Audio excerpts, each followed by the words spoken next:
through public policies. Today, we'll have a few amazing people joining us. We're also being watched on the UNFCCC YouTube channel. So saying hello to our online audience and thanking the Jazzy team as well and our Google team for helping us organize that.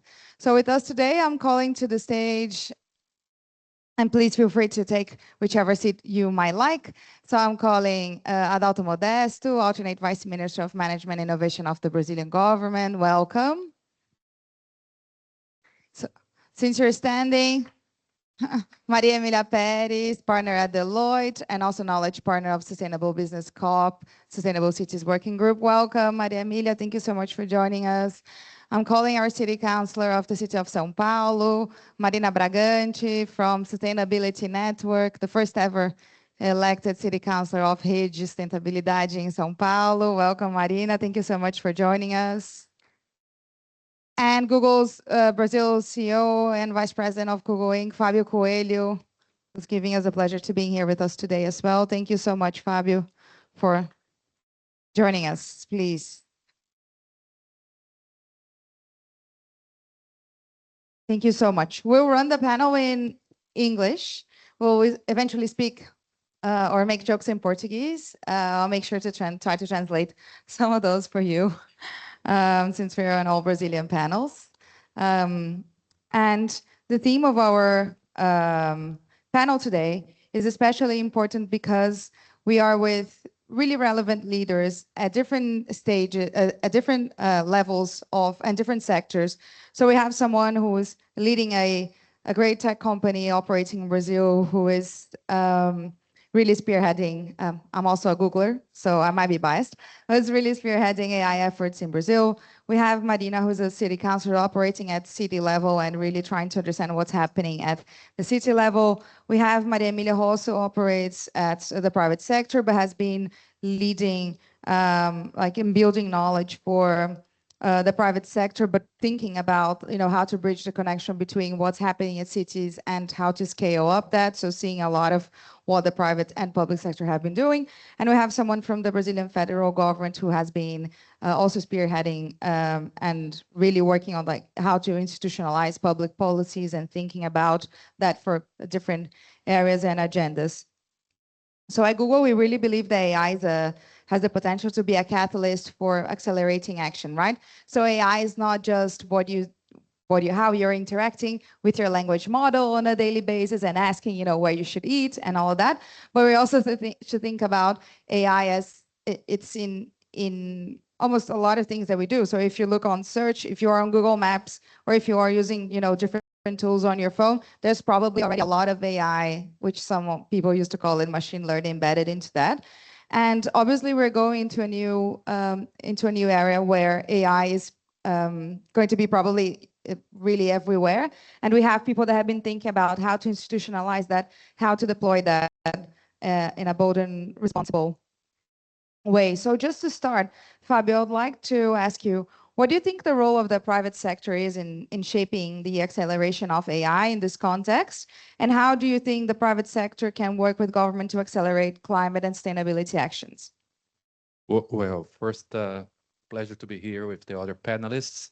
I was watching the previous panel, and it's very, very, very warming, very, very encouraging to see international companies coming to Brazil and discussing matters like data center cooling, technology that can improve our infrastructure in this market. My name is Fabio Coelho. I've been the president of Google for 15 years in Brazil. And during the 15 years, we noticed, first, Google has been around for 20 years in Brazil. And what we found out is that Brazil has developed an amazing capacity of becoming digital. But we are digital according to a model where we create platforms that help Brazilians to become more efficient. Brazilians become efficient in so many ways. They become efficient in making their decisions, in the way they shop, transact. They use technology to solve problems. They have startups we have a campus in São Paulo where we accelerated 470 companies in the last 9 years.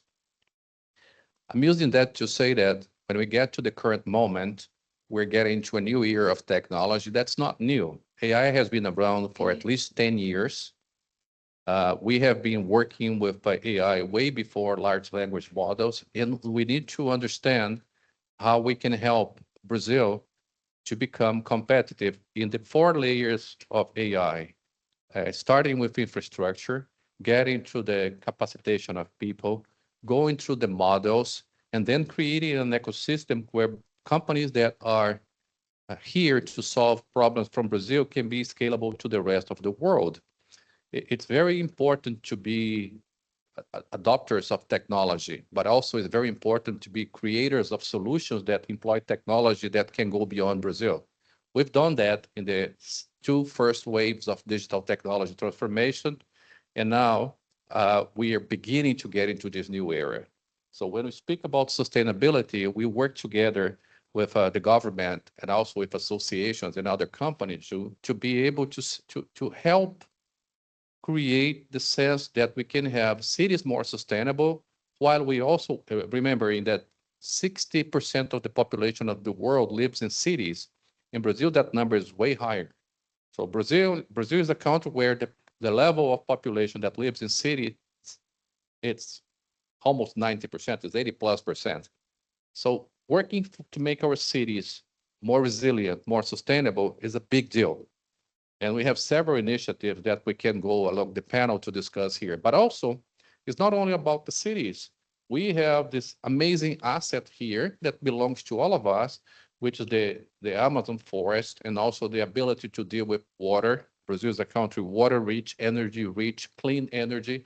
When you put it all together, we need to make sure that we use AI for sustainability in a way that it makes the difference for Brazil to become a more competitive market, but also for the world to make sure that we are here taking care of the environment. So as part of the many activities that we do to help the Brazilian society and to make sure that we have our fair share of collaboration to make the world a better place, I would say that it's important that we say that it is a duty and a responsibility of the Alphabet Corporation to be represented in Brazil and to be engaging in initiatives that will help us work with the environment and work with the cities to make them better.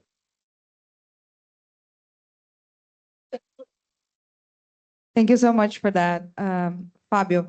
I'm going to pass over to Secretary Adalto, whom we from at Google have been represents the Ministry of Management and Innovation as alternate vice minister here, who have been really having incredible, thoughtful conversations and understanding, you know, the incredible work that they have been doing in the past almost 3 years now. And Adalto, you have been leading an important agenda of strengthening government capacity, and I think that's one of the reasons why the government was, the current president really created the Ministry of Management and Innovation under the leadership of Minister Esther. How do you think AI could help with strengthening that government capacity, and particularly in what relates to climate and more sustainable public policies in general? And welcome, thank you. Thank you, Juliana. Good morning to all of us. First of all, thank you very much for this kind of invitation. It's an honor for us to be here, especially talking about this very important issue. And also special thanks to my friend Juliana, because besides of being a good friend, it's also a champion of promoting dialogues that generate impact. So thank you very much once again for that. And thanks my fellow panelists as well. So the first thing I'd like to mention is that as both President Lula of Brazil and President Ambassador of the COP, this is the COP of implementation, right? Ambassador André mentioned that at least 3 times at his speech yesterday. And if we need to implement better, faster, scalable solutions, we need institutions, organizations that are capable of doing that.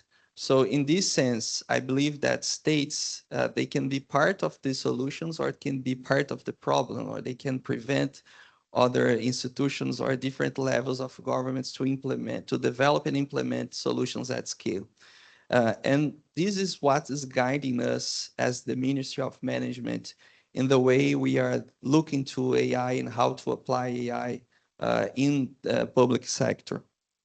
Because in 2022, after he won the elections, President Lula decided to create a ministry that was dedicated to transform the Brazilian state at the federal level. A ministry that was dedicated to management issues, to building state capabilities and support other agencies and other levels of governments to do their job. And in this sense, when we develop our national artificial intelligence plan, the MGI got the responsibility to think and implement AI in the public sector.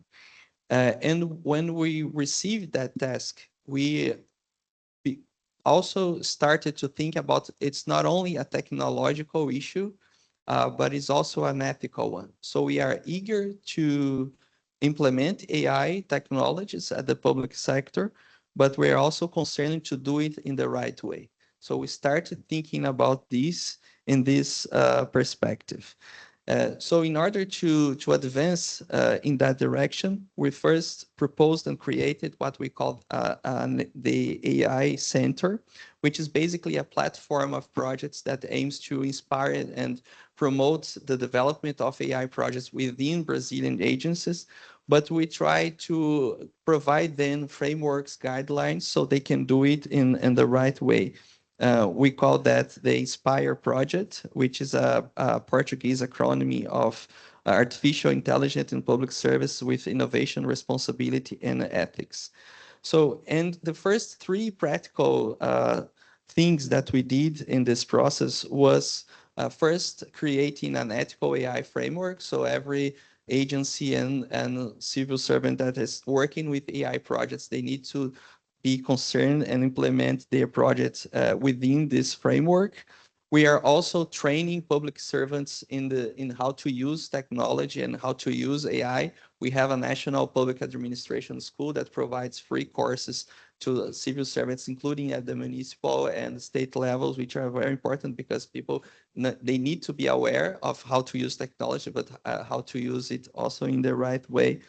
And we are also launching a practical prompt guide because people need to learn how they ask AI tools to help them in their work. So it requires training, it requires knowledge that they don't naturally acquire through their daily activities.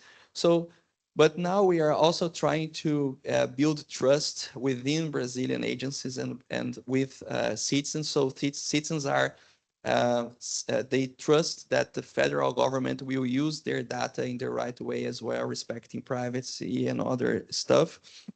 And I think that if we manage to combine the right way to use it with technology advancements, we'll be able to scale up solutions and then come back to that what is I think it's guiding all of us is the idea that exponential problems needs exponential solutions. So that's where we are trying to move on in that direction. So I just want to finish by saying that it's a very important thing that the Global Innovation Hub and Google are promoting this kind of dialogue because I think it will help us to increase the quality of the conversation and come back to our organizations better positioned to advance in this agenda. Thank you, Juliana.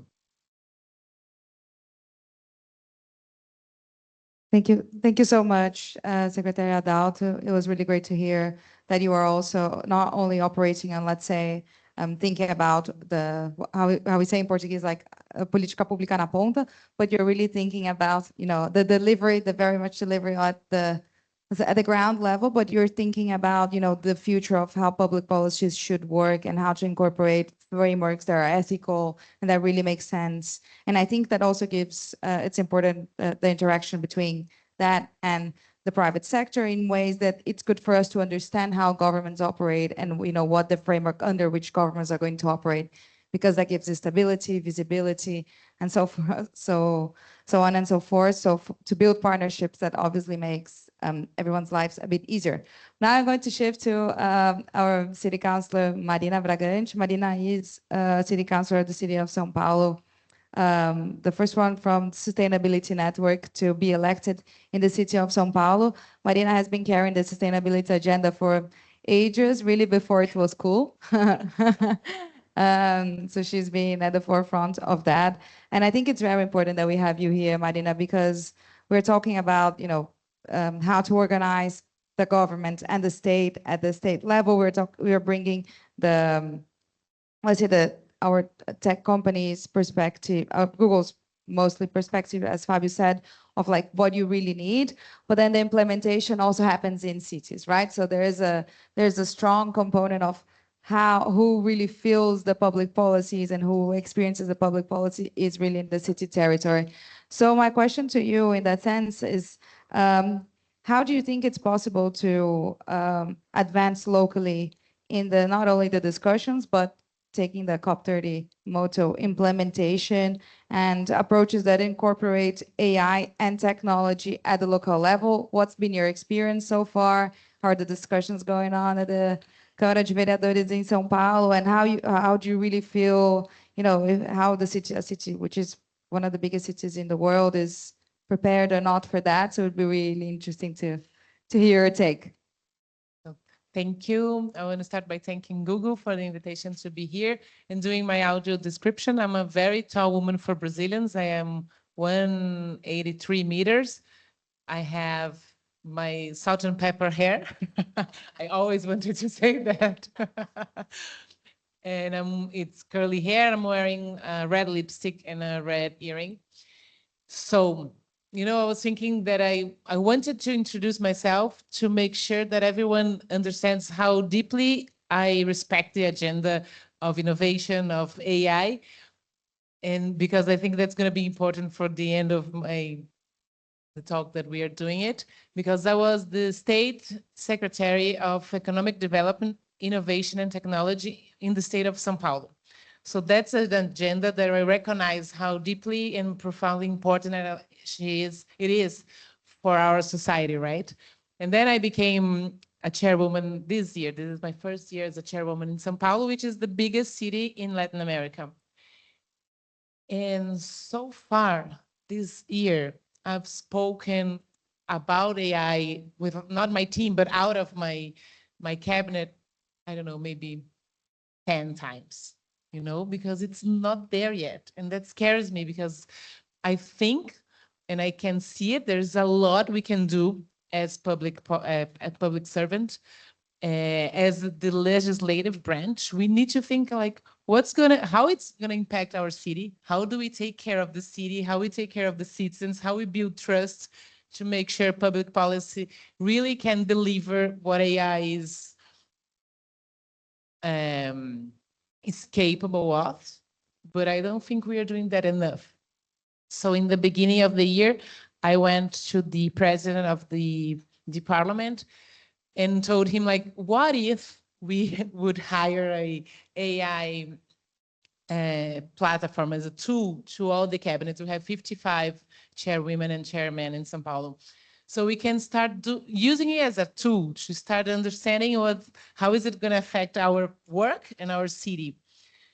And Legisla, which is an institution in São Paulo, it has a AI, it's called Assessora AI. And so they said, yeah, we can deliver like for 6 months for free, so you can try it, which is also good for Legisla because then they're going to have the input from the Chamber of São Paulo, right? And then the president was really excited. He understood it was important. And then we don't know exactly how the conversation disappeared. I mean, it never happened.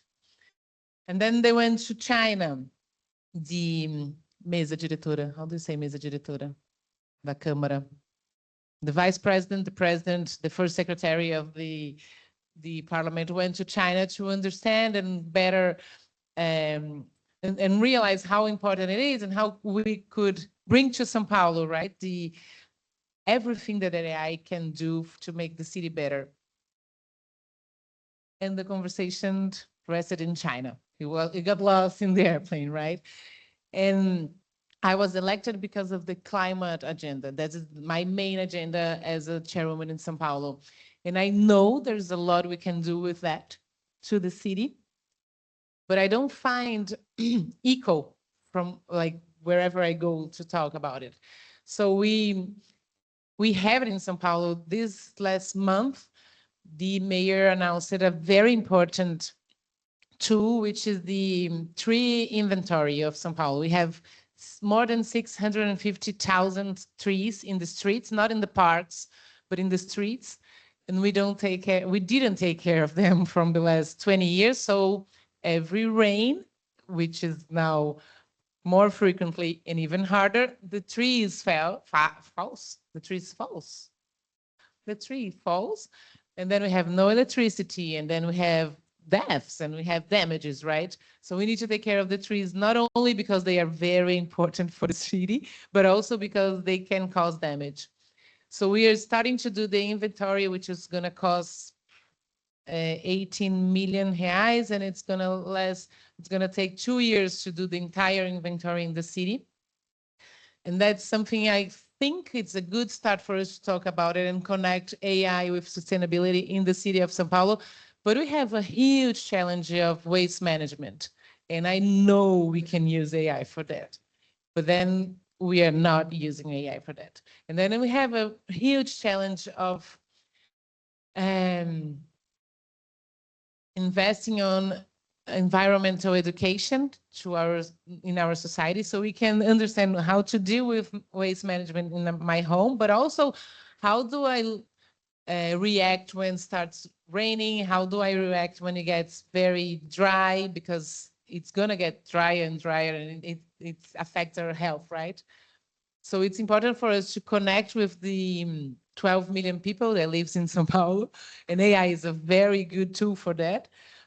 But we are not talking about it. No, it's worse than that, because we have the Defesa Civil defense. And then every time there is a very hard rain or a very strong rain, they are supposed to alert the citizens, right? But it takes 1 hour after starts raining for you to receive in your phone saying, watch out, it's gonna rain. You need to take care of yourself. So that's the feeling that I have. We have the relation we have with AI. It's like we are late as a city, and we are talking about São Paulo, right? Because I know there are a lot we can do, especially in the agenda of climate and sustainability, but we are focused mainly in the city in the security agenda, which is also important, right? But my feeling is that we are reading it until the second page of the Bible. You know, there's a Bible there that you can use it as a tool to implement the public policies that we are doing it, to make more efficient use of our money as a public government. And I can't find the eco, and I can't find partners to work with. So that's really, for me, it was very good to be here invited for that, because then I was like, oh, maybe we can find a way to work with different governments or with Google to think about it from my cabinet. So how can we provoke? Thank you so much, Marina. Really interesting thoughts, and really glad that we can somehow, keep discussing to understand how to work with you and your team in São Paulo. But I think our next panelist is someone that has been also seen a lot of the solutions that are being applied by cities and governments in Brazil. To be fair, from the Google side, Fabio and I were exchanging some looks, and we were like, we have a solution for that. We already have that. We're implementing that in some places, and including with what Secretary Adalto has said. We have partnered with the with the National School of Administration of Brazil, and provided 40,000 scholarships for people to upskill in AI. So I think this is it. There's a role for everyone to play in what's coming next for us. But Maria Emilia, you have been leading a very important work amongst businesses in preparation for COP30. And this is also a pivotal moment, because as we think on implementation, and you work as knowledge partner of the Sustainable Business COP30 Sustainable Cities Group. Through that, you've seen, you've cataloged, you had a lot of debates, you've listened to people, you saw what's being done on the ground, you've seen the experiences, you study them.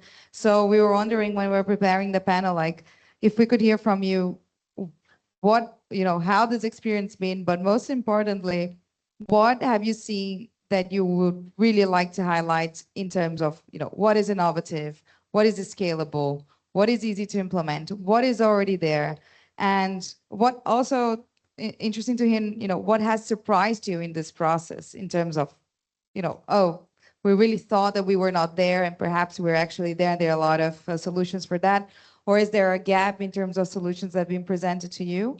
And I know there's a lot of questions, but I can repeat them later. And how do you think that in terms of you've seen and the work that you guys done through the SP COP30, how do you think it will be, let's say we can bring this to the next level, how to scale it? Thank you. Thank you for the Welcome. opportunity Thank you again, for being here. Juliana. Thank you, Fabio, Adalto, and Marina. So I've been very close to Google and to Marina as well in some of the discussions that we have so far. Just starting from the end, for me, innovation will come from integration. We are always looking for, and for sure, right, the importance of technology for this process is the basic of it for me. But we need to rethink our models and our business models. It will be where innovation will come from and the solution will come from.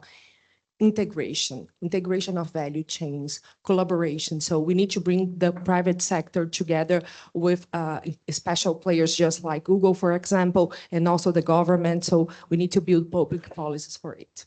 But basically, the solution will come from specific thematics, focusing on specific thematics, for example, resilient cities. So how we work together on the main gaps that we have nowadays. So we need to look to people. We are always looking for solutions. So we need to look in a different way. Starting with the conversations that we have, and I think that one of the important things that I learned in this journey was giving space for people to speak. And when I'm saying people, is who has the knowledge. And when we're talking to the private sector, we need to hear the C-level. We need to hear the CEOs. What are their bottlenecks? What they are thinking for the future of their business? And there is a huge opportunity on that. When I talk to government, for example, I hear like, please help us. We need to understand the needs of the private sector. Sometimes you're much more connected with the community because you're there listening to them. But making this bridge between the private sector, what the C-level needs, and the public sector, the solution will come from that. And this is what we have seen so far. I will bring to you some figures because I really like to bring figures. And Fabio mentioned the impact, the opportunity for Amazonia and for Brazil. We delivered yesterday the legacy report that brings some very important numbers. And I think the challenge now is to make it actionable, right? We do have, as you mentioned, a lot of cases. And Google, it was like in the resilient cities. Pedro, that it's here from my team, the expert of sustainable cities. We have a Google solution. We have a Google solution. We have a Google solution. And what it's nice to see. It's a solution that it's scalable. It's already tested. It's ready. So it's not about that. It's about how do we make that implemented. For example, we do have a budget gap in the cities. How do we leverage that? How do we scale that? We need to talk with all the mayors. I was in the C40 event last week. So what is the next? How we're going to do that? So some of the points, but again, bringing the figures. We translated all the insights in all these conversations, each one of the thematics, and over 40 million companies across 60 countries are engaged in SBCOP. So this is huge. This is a very important voice that we need to listen and to make this move forward. And we have up to 430 billion added a potential annually to Brazil's GDP by 2050. So looking to what we already have in terms of project, looking to the size of the opportunity, this is the opportunity for Brazil. So we cannot say that it's not a challenge, but it's also an opportunity as well. And this will bring knowledge, this will bring impact to our communities. And more than 10 million green jobs will be needed. And it's also possible to reduce 72% of carbon emission by 2030 with the opportunity that we already have on the table. So what it's missing, again, integration, collaboration, and someone to orchestrate each one of the thematics, right? Another point, bringing to the discussion of AI, I will bring people. That I just mentioned that for me is the center of the discussion. But today, only 17% of global workers hold green skills. You mentioned about upskilling and reskilling, and it's about that. While 60% remains in informal jobs. And in Amazonia, it's even worse. So it's also about social impact, right? We need to look for that. And at the same time, these green sectors already create up to 3.7 times more jobs than the fossil-based ones. So it's happening, it's already happening. And artificial intelligence, I think this is a very important topic for us, can become the bridge between the traditional knowledge and the emerging demands for low carbon economy. So it's a very important role that you play here, and we need to understand how we are going to make this happen. So I think those are, and you mentioned, Marina, the circularity, right? That we need to work on. It is also some of the numbers that we have. There is a huge opportunity, for example, for circular mining.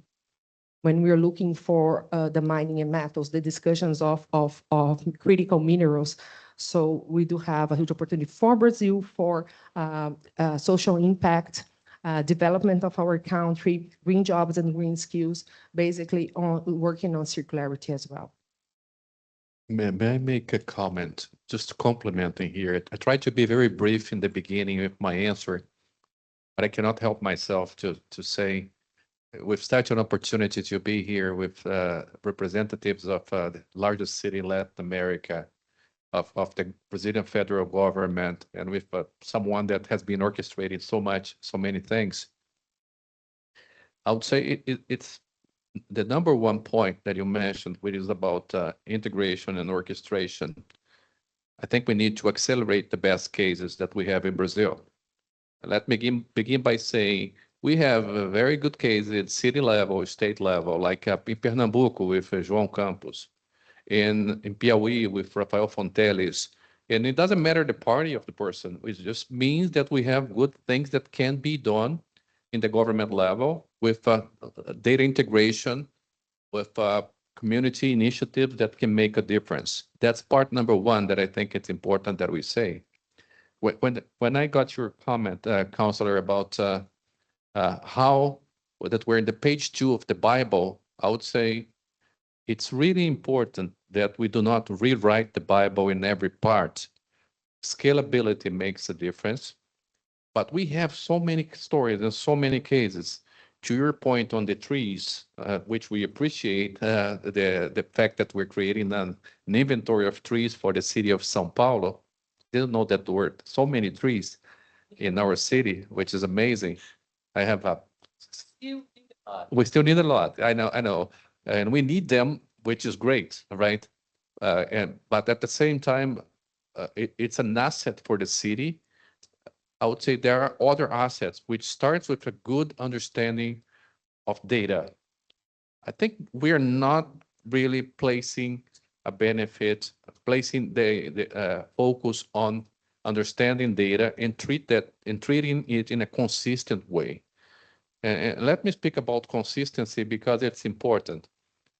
As I said before, I've been dealing with clients, partners, and government for 15 years in Brazil. And every 3 to 4 years, everything changes.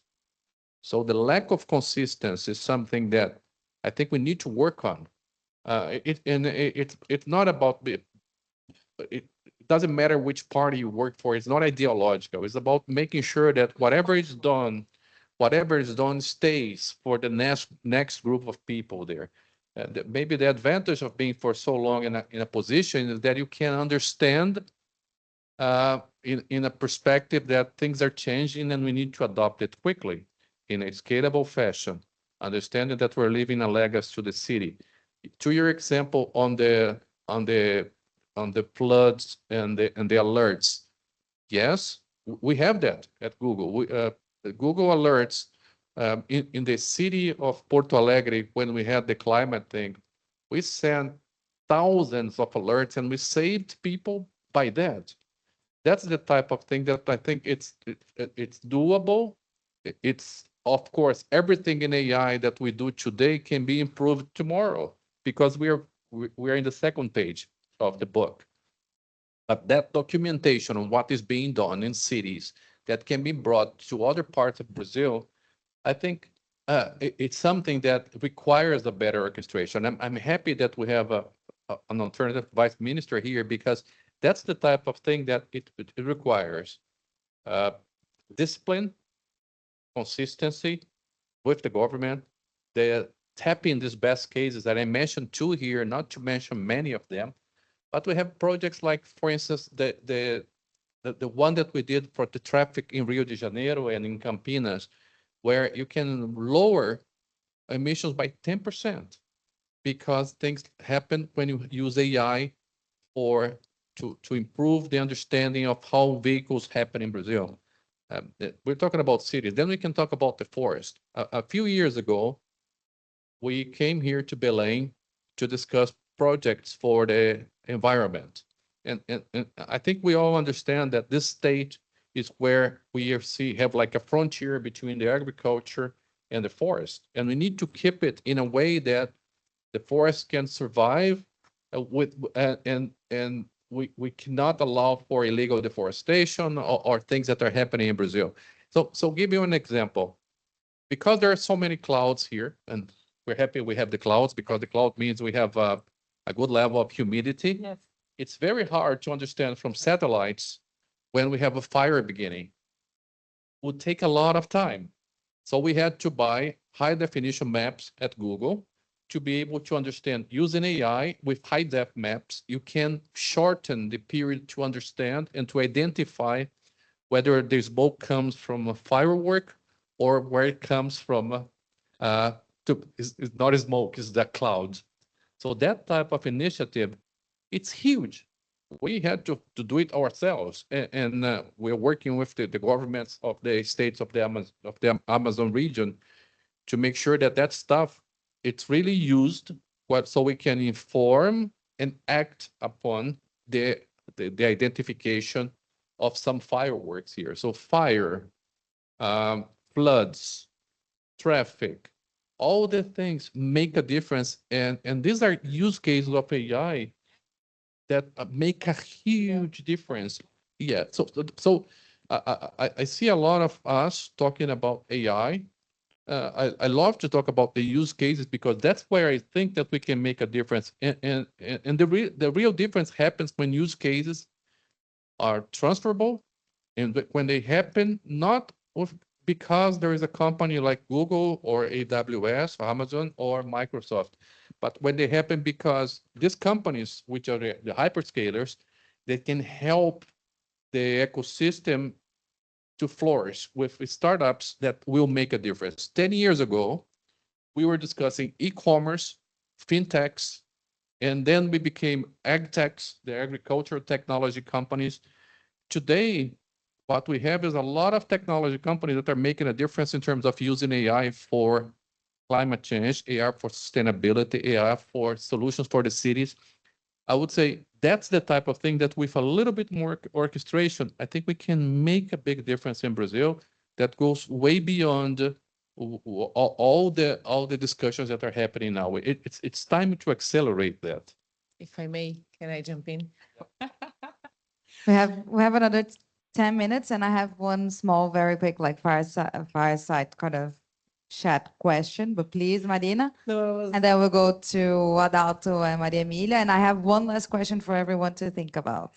I'll do that after we have a my. few challenges in order to do what we were just talking. First is the regulatory challenge. I mean, we need to discuss about that in the municipal level, in the state level, and in the federal level. And it's hard. It's hard to discuss when people, they don't even understand what they're supposed to regulate, right? And I think that's a big deal. So this is one of the challenges. The other one is to define the borders. I mean, what's the government role? What is the private sector role? And how do we connect those roles to make sure that we are protecting citizens and we are protecting data and we are protecting whatever we need to protect? The other one is, how do we understand that investing in AI is a good use of public money? Because we live in a very unequal country, right? I'm talking about São Paulo, which is a very unequal city also. And so how do you explain that you're investing in AI instead of investing in a new UBS, in a new UPA, in a new whatever school? And for me, that's the reason. And for me, it's easy to explain, but it's hard to understand when it's you, the one who is needing a school for your kid, right? And I think that's a challenge. In the other one is, how do we especially take care of not making the no conversation about AI getting even worse our inequality. And I think for me, this is something that stays with me every day. It's how do we make sure that AI, it's not gonna, how do you say, make inequality even worse within the cities and within especially the citizens, right? Because if you go, I mean, my friends, they use AI, they know what's good, and they are already taking advantage of the tools and whatever AI can improve their lives. But if you go to, sei lá, Zona Leste of São Paulo, it's not there yet. And that scares me. And I think that's also part of the conversation that we need to do. And it's a hard conversation, but we need to do it right. Thanks, Marina. I think Adalto, I would like you to offer some final comments, but I think there's a lot of the work that you guys are already doing at the Ministry of Management and Innovation in terms of the federalism and organizing different levels of government. So, but please, and thank you for coming again. I just want to make like a metaphor with waves in the sea and people who likes to surf, because, and this relates to where you started your initial remarks, because the AI, of course, is a huge wave that is coming for everybody all over the world. We cannot escape from it. The issue is that, are we going to be able to use all that power in our favor and to surf that wave and make smart moves and so on, or it's just going to vanish and create more problems than solutions? So that's what we're trying to do at the Ministry of Management, is creating the platform, the infrastructure, the landscape that will allow Brazilian institutions at all levels to take advantage of this technology and scale up solutions and produce meaningful impacts in our realities. And just to also to dialogue with Fabio's point about how to use good cases, we learned from Recife. They had a platform that connects entrepreneurs who want to provide services with local municipal agencies. They created basically a marketplace. And then we said, this is very interesting, that can be scale up in the whole country. And we launched... They're selling that to other, yeah, or the municipalities, other cities. And we launched the Contrata Mais project. And this afternoon, we'll be launching here at COP30 the Contrata Mais for biotech, social bioeconomic products that will be available to every mayor in the country that wants to buy products within this platform. So that's the kind of things implemented by Jataí, sponsored by google.org. That means, do you surf? Yeah. What? Do you surf?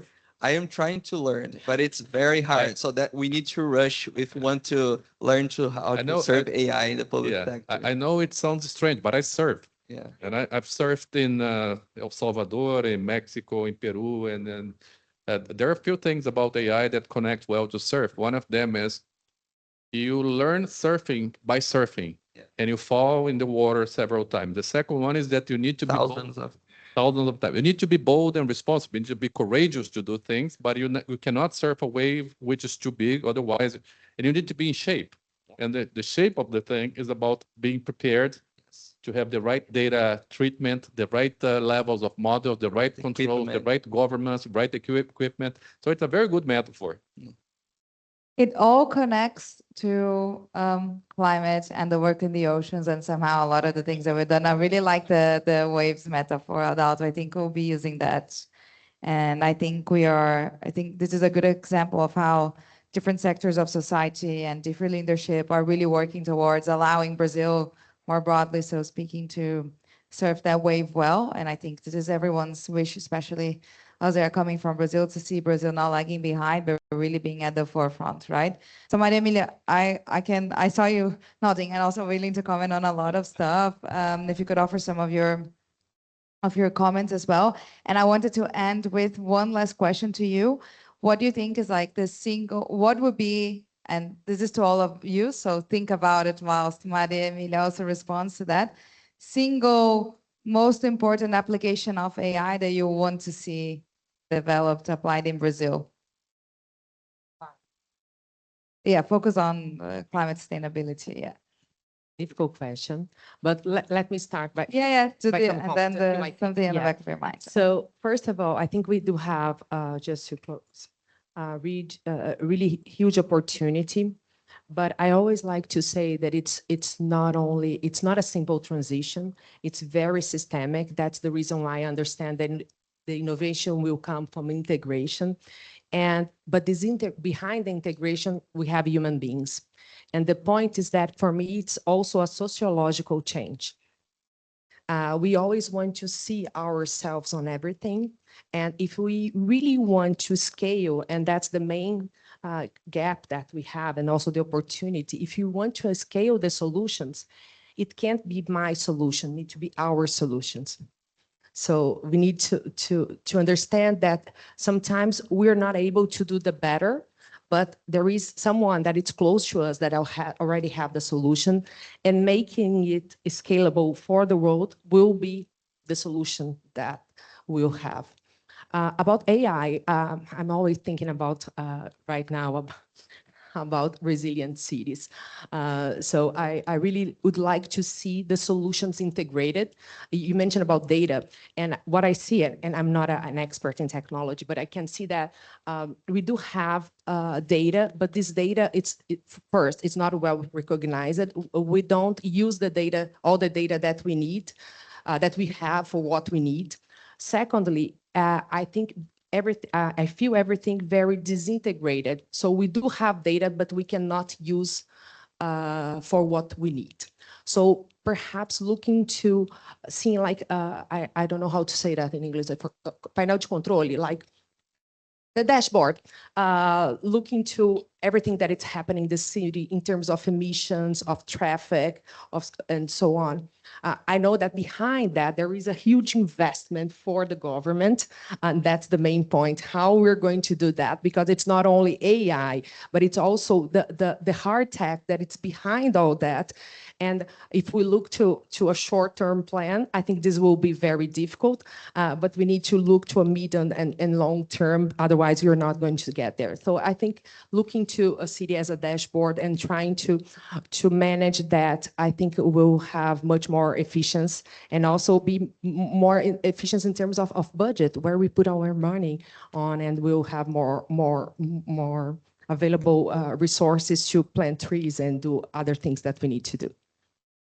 Thank you so much. If anyone wants to comment on what the AI application you would like to see, yeah?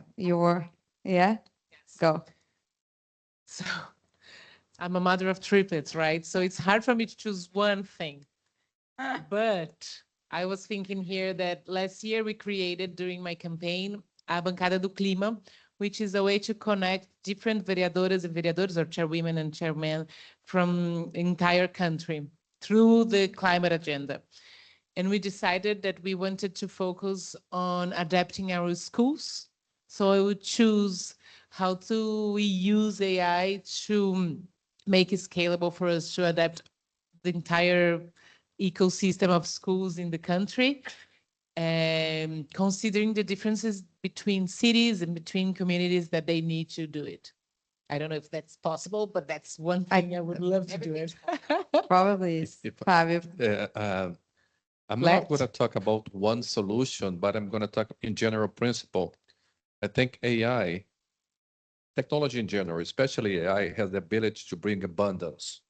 A lot of times the media focus on the negative part of the abundance.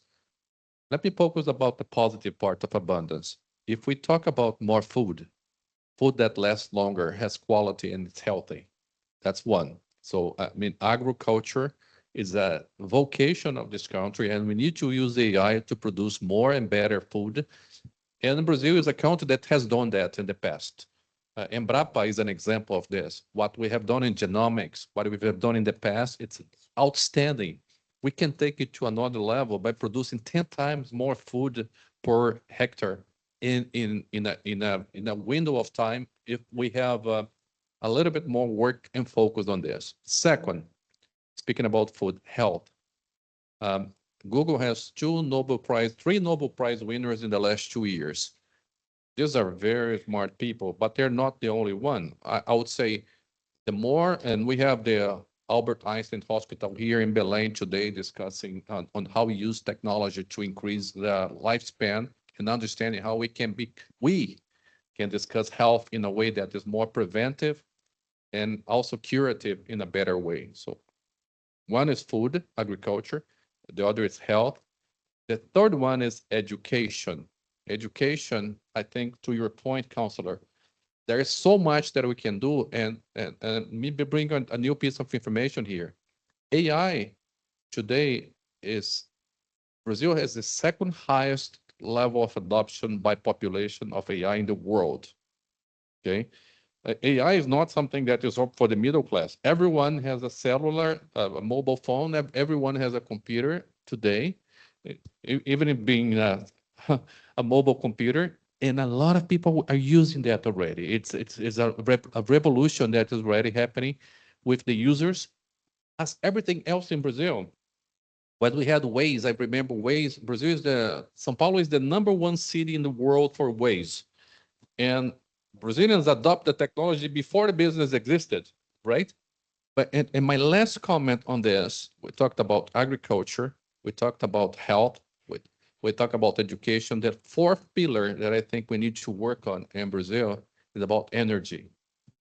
When we combine the potential of having energy, clean energy, helping in being collected and distributed in the best possible way in the country, this is something that will create much more wealth to Brazil than we have been able to create so far. Also, in terms of energy, this is a country that is unique in the world. When we put all these things together, then we're creating a powerhouse for Brazil that goes way beyond what we have been able to do so far. That's why Brazil has been evolving so well in the last 15, 20 years, because I think that there is a very entrepreneurial business environment in a country where it has is geographically very privileged, there is a lot of advantages of being in Brazil. And sometimes we just do not have the necessary articulation to show that to the population. So having a good regulatory framework for AI will help companies to invest here, because they're beginning to understand that this is the place. This is the best place in the world to invest if we have the right rules in terms of regulatory in the Brazilian market, and that can invite good money to come to be invested in Brazil. Thank you so much, Fabio. Thank you, Fabio. Thank you, Marina. Thank you, Maria Elisa. Thank you, Adalto. I think if I was going to run our panel through Gemini and asking Gemini, please give me one, like a summary of, how this panel's been today. I think when we are coupled with collective actions, we see that there is tremendous potential in AI, and this is only possible because of the people and their leadership that we have in this country. So thank you so much for everything that you are doing at your levels, and thank you for being with us today. This is not the start of a conversation. This is a conversation we have been having as sectors and as leaders for a while, but this is a continuous conversation, and I think we're shaping implementation, and we all want to serve the Brazilian wave well, the Brazilian AI wave well. Thank you so much for being here. Thank you all. Thank you, our audience, and thank you for people watching us as well on the UNFCCC YouTube channel today. It's been a pleasure. Thank you.